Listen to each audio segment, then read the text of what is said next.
नमस्कार बंधुगण, आपण मानक आम एई एमएनटेक ओडिया चैनल को स्वागत। सीएम किसान को नहीं आसीगला किछि नुआ अपडेट।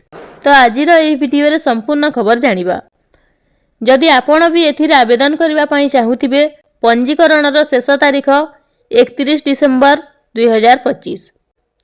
किंतु केमिति आवेदन करिवे, आपण माने मध्य टंका पाइबे, एहाकु ने सरकारक पक्षरु आउ किछि नुआ घोषणा जारी हैला। या पूर्वरु आपण माने यह भी जानी रखंतु, एबे रिसेंटली केंद्र सरकारक तरफरु पीएम किसान योजनार 21तम किस्तीर 2000 टंका मिली सारिछि।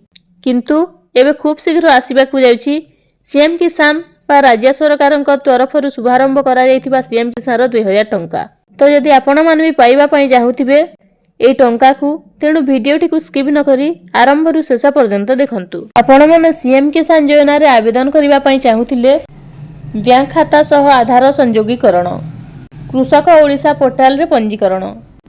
पंजीकरणर शेष तारीख हेउछि 31 डिसेंबर 2025। उपरोक्त आवश्यकता पूरण करिबा परे हिताधिकारी माने आधार लिंक थिबा मोबाइल नंबर जरिया रे ईकेवाईसी सहित निकटस्थ जनसेवा केंद्र किंबा व्यक्तिगत स्तर रे सीएम किसान पोर्टाल cmkisan.odisha.gov.in रे पंजीकरण कराई नियंतु। एही समय सीमा मध्य पंजीकरण करि नथिबा हिताधिकारी माने योजनारु बात पड़ी पारंती। अधिक सूचना पई ब्लॉक कृषि अधिकारी कार्यालय किंबा कृषि समृद्धि हेल्पलाइन नंबर 155333 रे जोगाजोग करंतु। कृषि और कृषक सशक्तिकरण विभाग ओडिशा सरकार। सीएम किसान पोर्टाल उभय सीएम किसान और पीएम किसान योजना नियमावली अनुसार योग्य कृषक मानक अंतर्भुक्त करने निमंते एक माध्यम। एही पोर्टाल रे ग्रामांचलर क्षुद्र नाममात्र कृषक और भूमिहीन कृषक परिवार सीएम किसान योजना रे अंतर्भुक्त हेबा निमंते आवेदन करि परिबे।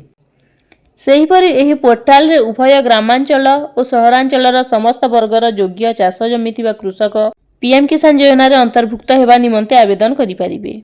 पूर्वरु पंजीकृत, जदि आपण पूर्वरु पंजीकृत कृषक अटंती, तेबे आपण आपणकर नूतन कृषक पंजीकरण स्थिति ईकेवाईसी स्थिति जांच करि परिबे।